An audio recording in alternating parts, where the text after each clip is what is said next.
What's going on, guys? I wanted to let you know today the one trait about me that you probably don't know. You might have figured it out by now, and maybe you haven't, but even the people that really truly know me don't really know this about me. Like, if you were to ask my mom and my dad, they might know. I don't really know if they would know, but I think only a hand select few of people that know me would actually say this about me. And maybe I'm exaggerating. Maybe there's about a dozen people who would say this about me, but most people wouldn't know this, right? Unless you've actually truly know who I am and how I operate. Like, you will see. And that one thing about me that I believe is the most powerful skill that I have, and it's the thing that makes me, in my opinion, an absolute beast, an absolute unit, and just have this ability to be able to create whatever I want. And before I tell you, like, look, I am not special at all, right? I am not the smartest. I am not the best marketer. I'm not the best operator. I'm not the best entrepreneur, right? I've never exited out of a company, right? I've made over $10 million online, but I've never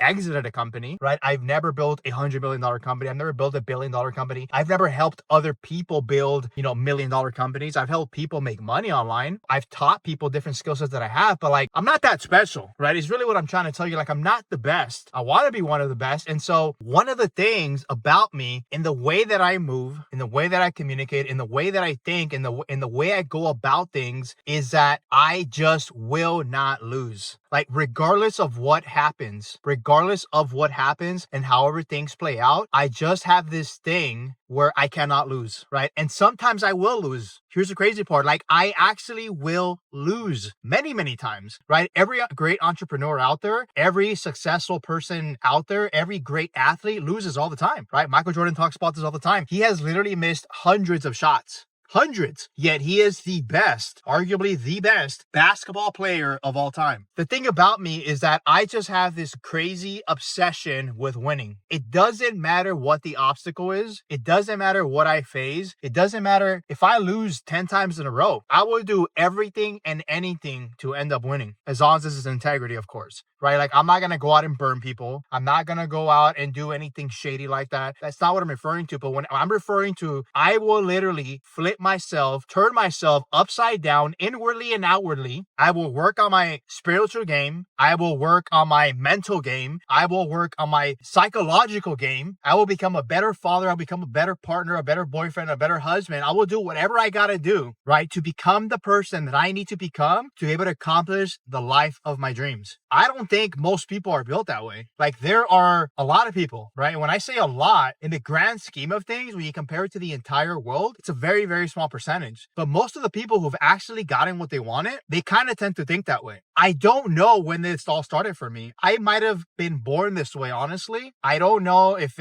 I was just naturally competitive. I don't know if it's because of my astrology sign or my numerology sign, the day that I was born. There's all these different things which I'm actually into, and I study here and there, and I've gotten readings down like that. I don't know for a fact what it is, right? My dad is not competitive at all, like at all. My mom, maybe a little bit, but like nothing crazy. Like, she does pretty good for herself. She likes taking care of things. She's a self-doer and all that, but I wouldn't say she's competitive. For whatever reason, since I was a young kid, like, I wanted to win. And I lost a lot growing up, a lot, right? I've talked about getting bullied. I've talked about being the fat, shy kid. I've talked about, not being able to even talk to women, talk to girls. Like, I didn't have a girlfriend till I was like 15. Then the girl broke up with me after a week. I was kind of a loser. And by a loser, I don't mean like somebody who's just like, what you see in movies, like that type of loser. Like, I mean, like, I would just lose.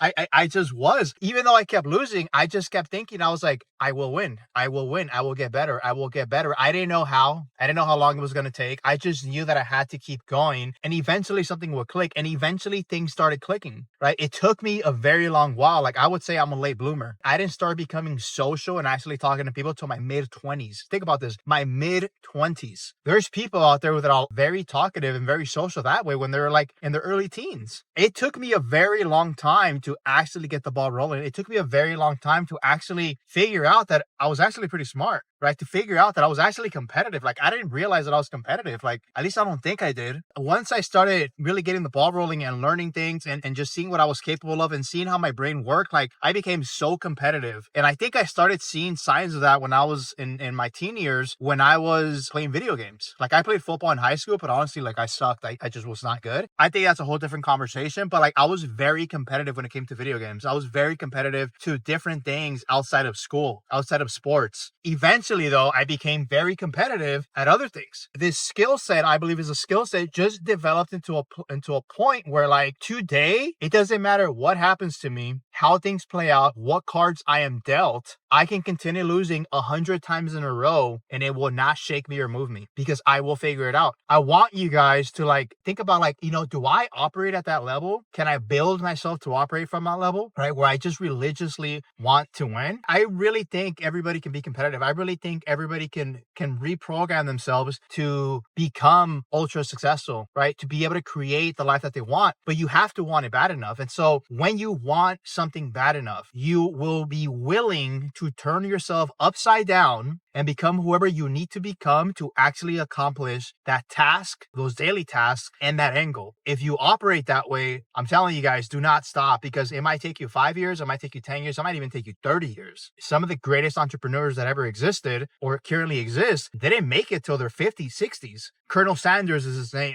is his actual name. I'm not sure if that's his actual name, right? He created KFC when he was 67. Bill Walton, I believe it was Bill Walton. I can't quite remember his name right now. Walmart didn't become Walmart till his late 50s and 60s. You can literally go down the line and like, yes, nowadays we see all these 20-year-olds, 30-year-olds becoming billionaires, which is crazy. It all started in the tech boom. And now with AI, it's becoming even quicker, right? But it doesn't mean that's going to happen to everybody. There are literally billionaires being made right now in their 20s because of AI. But the same thing happened with tech. Mark Zuckerberg became a billionaire in his early 20s. Just because there are people like that out there, it doesn't mean it's going to happen to all of us. It might take some of us 20, 30, 40 years. One of the main owners and the CEO of NVIDIA is, I believe right now, is a $5 trillion company. Think about that, a $5 trillion company. This guy didn't become rich till he was in his 50s, right? He's been part of NVIDIA for many, many years. NVIDIA didn't become this big till like the last 5-10 years. And so think about that. Like you can be in the game losing. You can always come back, right? It happens in sports all the time. Tom Brady was down 28-3 at halftime, I believe, or halfway through the third quarter or something in the Super Bowl, and he came back and won. Tom Brady is a perfect example of that because he has that fire, that willingness, that it doesn't matter what is happening right here, right now. He will do whatever it takes to still win. I want you guys to think about that, because if you're not operating that way, there's nothing wrong with it. Like by all means, like we all get to be who we are and we're all different. I have many friends that aren't that way and they love their lives, right? But if you want to create a certain outcome in your life, you do have to have a bit of that. You do have to have it because it will be harder to accomplish it with. When you have that skill and you have that mindset, it just feels naturally easier because you're kind of less stressed, in my opinion, because you just know like, hey, it's going to happen at some point or another. That is all I'm going to leave you guys with today. Something really big to think about. That is all I got for you today. I'll talk to you guys on the next video. Peace out.